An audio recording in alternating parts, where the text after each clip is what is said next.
Bhavana Kshatriya hustle all day let's go. ಸೂರ್ಯ ಕಿರಣ ಬೆಳಗಾಯ್ತು, ದೃಷ್ಟಿ ಹಾಕು ಸ್ಕ್ರೀನ್ ಮೇಲೆ. ನಮ್ಮ ಲೈಫ್ ಡೈಲಿ ಡು ಫುಲ್ಲು ರಿವೈಂಡು ಸೀನ್ ಮೇಲೆ. ಎಡಿಟು ಮಾಡಿ ಅಪ್ಲೋಡು ಆಗತ್ತೆ ನಮ್ಮ ಪ್ರಯತ್ನ. ನಿಮ್ಮ ಪ್ರೀತಿ ಪ್ರೋತ್ಸಾಹ ಅದು ಅಮೂಲ್ಯ ರತ್ನ. ನೋಡಿ ಡೈಲಿ ವ್ಲಾಗ್ ನಮ್ಮ ಜರ್ನಿ ಒಂದು ಸಾಧನೆ. ಈ ಭಾವನಾ ಕ್ಷಾತ್ರಿಯ ಸ್ಟೈಲು ಬೇರೆ ಯಾವುದದು ಸಾಧ್ಯನೇ. Bhavana Kshatriya let's get it, ನಮ್ಮ daily grind. Welcome back to Bhavana Kshatriyas YouTube channel. ಇವತ್ತು ನಾವು ಬದನೆಕಾಯಿ ಪಲ್ಯ ಅಥವಾ ಕರಿ ಮತ್ತು ಚಪಾತಿ ಮಾಡ್ತಾಯಿದ್ದೀವಿ. ಇದಕ್ಕೇನೇನು ಬೇಕು ಅಂದರೆ ಈರುಳ್ಳಿ, ಬೆಳ್ಳುಳ್ಳಿ, ಶುಂಠಿ, ಟೊಮ್ಯಾಟೊ, ಕೊತ್ತಂಬರಿ ಸೊಪ್ಪು, ಧನಿಯಾ ಪುಡಿ, ಖಾರದ ಪುಡಿ, ಇದಿಷ್ಟು ಬೇಕಾಗುತ್ತೆ. ಬದನೆಕಾಯಿ ಅರ್ಧ kg ತಗೊಂಡಿದ್ದೀನಿ. ಮತ್ತು ಎಣ್ಣೆ ಎಷ್ಟು ಬೇಕು. ನಾನು ಫಸ್ಟೇ ಚಪಾತಿ ಹಸಿಟ್ಟನ್ನ ಕಲಿಸ್ಕೊಂಡಿದ್ದೀನಿ. ಒಗ್ಗರಣೆಗೆ ಖಾರ ಹುರ್ಕೊಳ್ಬೇಕಾಗುತ್ತೆ. ಕರಿಗೆ, ಬದನೆಕಾಯಿ ಕರಿಗೆ ಬಾಣಲೆಯಲ್ಲಿ ಎಣ್ಣೆ ಹಾಕಿ ಬೆಳ್ಳುಳ್ಳಿ, ಶುಂಠಿ, ಟೊಮ್ಯಾಟೊ, ಈರುಳ್ಳಿ ಮತ್ತು ತೆಂಗಿನಕಾಯಿ, ಕೊತ್ತಂಬರಿ ಸೊಪ್ಪು, ಖಾರದ ಪುಡಿ, ಖಾರ ಎಷ್ಟು ಅಗತ್ಯ ಇದೆಯೋ ಅಷ್ಟು ಖಾರದ ಪುಡಿ ನಾನಿಲ್ಲಿ 1 ಸ್ಪೂನ್ ಹಾಕ್ಕೊಂಡಿದ್ದೀನಿ. ನೀವಿನ್ನು ಖಾರ ಬೇಕು ಅಂದರೆ ಇನ್ನೂ ಜಾಸ್ತಿ ಹಾಕ್ಕೊಳ್ಬೋದು. ಖಾರದ ಪುಡಿ 1 ಸ್ಪೂನು ಎಲ್ಲ ಹಾಕ್ಕೊಂಡು ಫ್ರೈ ಮಾಡ್ಕೊಳ್ತಾ ಇದ್ದೀನಿ. ಮತ್ತು 2 ಸ್ಪೂನ್ ಧನಿಯಾದ ಪೌಡರ್ ಹಾಕ್ಕೊಳ್ತಾ ಇದ್ದೀನಿ. ಈ ಮಸಾಲೆ ಧನಿಯಾ ಬೇಸಾಗಿರುತ್ತೆ, ಧನಿಯಾದ ಪುಡಿ ಬೇಸಾಗಿರುತ್ತೆ. ಇದು ಮಸಾಲೆ ಗ್ರೀನ್ ಮಸಾಲೆ ಆಗಿರುತ್ತೆ. ಎಲ್ಲ ಹುರ್ಕೊಂಡು ಹಾಕೊಳ್ಳೋದ್ರಿಂದ ಟೇಸ್ಟ್ ಚೆನ್ನಾಗಿರುತ್ತೆ ಮತ್ತು ಕರಿನೂ ಟೇಸ್ಟಿಯಾಗಿರುತ್ತೆ. ಸ್ವಲ್ಪ ಟೈಮ್ ಕನ್ಸ್ಯೂಮ್ ಆಗುತ್ತೆ. ಒಂದು ಬಾಣಲಿಯಲ್ಲಿ ನಾನು ಅರ್ಧ kg ಬದನೆಕಾಯಿನ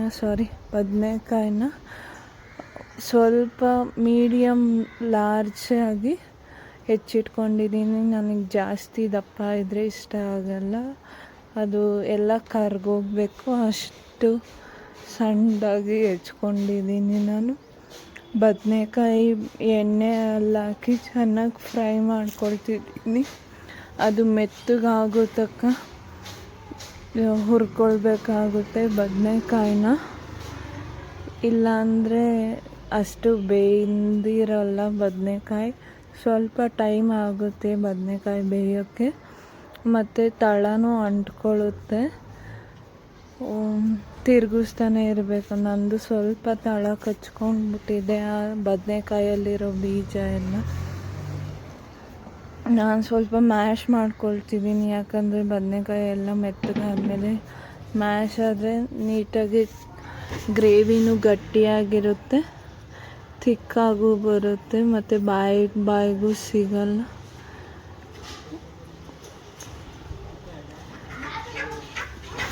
ಚಪಾತಿ ಜೊತೆ ಇದು ಒಂದು ಸತಿ ಟ್ರೈ ಮಾಡಿ ನೋಡಿ, ಇದು ಚೆನ್ನಾಗಿರುತ್ತೆ. ಬದನೆಕಾಯಿ ಕರಿ ನೀಟಾಗಿ ಹುರ್ಕೊಳ್ಬೇಕು. ತಳ ಕಚ್ಚುತ್ತೆ, ಕೈ ಆಡಿಸ್ತಾನೆ ಇರಬೇಕು.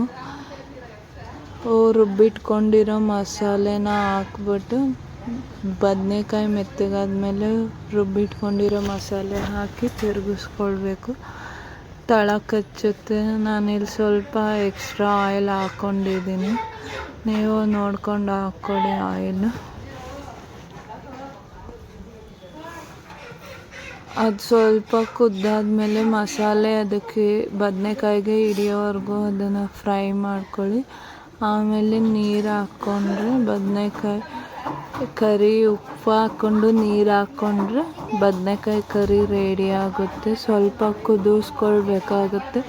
ಮಸಾಲೆನ ಫಸ್ಟೇ ಹುರ್ಕೊಂಡಿದ್ದೀವಿ, ಆದರೂ ಬದನೆಕಾಯಿಗೆ ಆ ಫ್ಲೇವರ್ ಹಿಡಿಯೋಕ್ಕೋಸ್ಕರ ಆದರೂ ಸ್ವಲ್ಪ ಕುದಿಸ್ಕೊಳ್ಬೇಕು.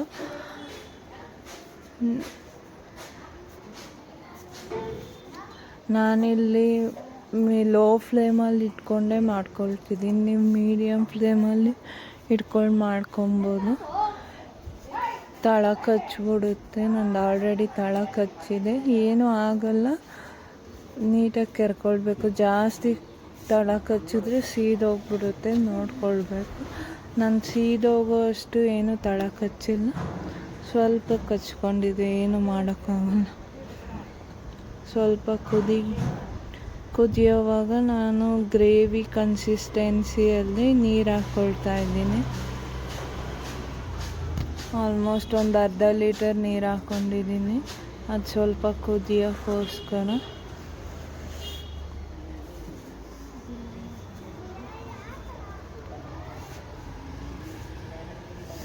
ತಿಕ್ಕಾಗಿ ಚೆನ್ನಾಗಿರುತ್ತೆ. ಬದನೆಕಾಯಿನೂ ನಾವು ಎಣ್ಣೆಲಿ ಬೇಯಿಸಿ ಸ್ವಲ್ಪ ಮ್ಯಾಶ್ ಮಾಡಿರೋದ್ರಿಂದ ಕರಿ ಗಟ್ಟಿಯಾಗಿ ಬರುತ್ತೆ. ಚಪಾತಿ ಜೊತೆ ಅಥವಾ ಪರೋಟ ಯಾವುದೇ ಜೊತೆ ಸೈಡ್ ಡಿಶ್ ಆಗಿ ಚೆನ್ನಾಗಿರುತ್ತೆ ಟೇಸ್ಟು. ನೀವು ಆಲೂಗೆಡ್ಡೆ ಬೇಕಾದರೆ ಹಾಕ್ಕೊಳ್ಬೋದು. ನಾನು ಆಲೂಗೆಡ್ಡೆ ಯೂಸ್ ಮಾಡಿಲ್ಲ, ನೀವು ಬೇಕಾದರೆ ಆಲೂಗೆಡ್ಡೆ ಯೂಸ್ ಮಾಡ್ಕೊಳ್ಬೋದು.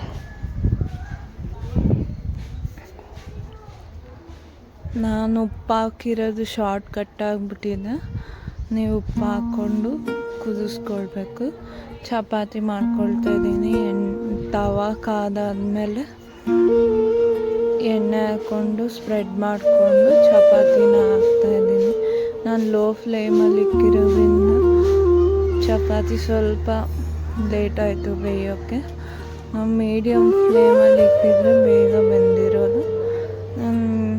ಮೀಡಿಯಮ್ ಫ್ಲೇಮಲ್ಲಿ ಇಕ್ಕಿ ಬೇಯಿಸ್ಕೊಳ್ಳಿ. ನನಗೇನು ಅಷ್ಟು ರೌಂಡಾಗಿ ಪರ್ಫೆಕ್ಟಾಗಿ ಚಪಾತಿ ಹೊಸಿಯೋಕ್ಕೆ ಬರೋಲ್ಲ, ಆದರೂ ಟ್ರೈ ಮಾಡ್ತಾಯಿದ್ದೀನಿ, ಕಲಿತಾ ಇದ್ದೀನಿ ಹೆಂಗೆ ಚಪಾತಿ ರೌಂಡಾಗಿ ಹೊಸಿಯೋದು ಅಂತ. ಒಂದ್ಸಲಿ ಕಮೆಂಟ್ ಮಾಡಿ ವಿಡಿಯೋ ಶೇರ್ ಮಾಡಿ ನನಗೆ, ನಾನು ಟ್ರೈ ಮಾಡ್ತೀನಿ.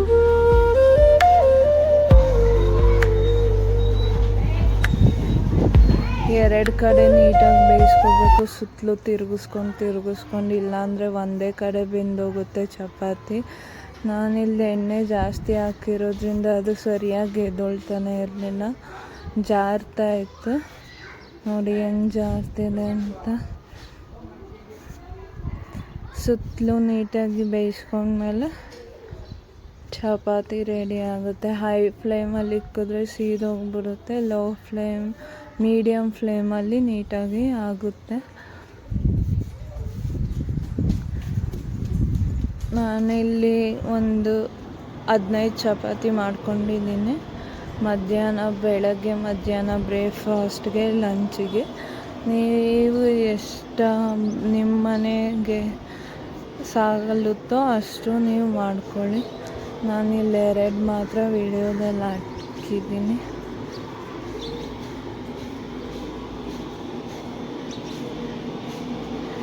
ಎಣ್ಣೆ ಮೇಲೆ ಕೆಳಗೆ 2 ಕಡೆನೂ ಹಾಕ್ಕೊಳ್ಬೇಕು, ಇಲ್ಲಾಂದರೆ ಬೇಗ ಡ್ರೈ ಆಗೋಗುತ್ತೆ ಚಪಾತಿ. ಸುತ್ತಲೂ ತಿರುಗಿಸ್ಕೊಳ್ಳಿ, ಇಲ್ಲಾಂದರೆ ಒಂದೇ ಕಡೆ ಬೆಂದುತ್ತೆ. ಮೂಲೆಯಲ್ಲಿ ಬೆಂದೇ ಇರಲ್ಲ, ಹಿಟ್ಟು ಹಂಗೆ ಇದ್ಬಿಡುತ್ತೆ. ಎಲ್ಲ ಕಾರ್ನರಲ್ಲಿ ಬೇಯಿಸ್ಕೊಂಡು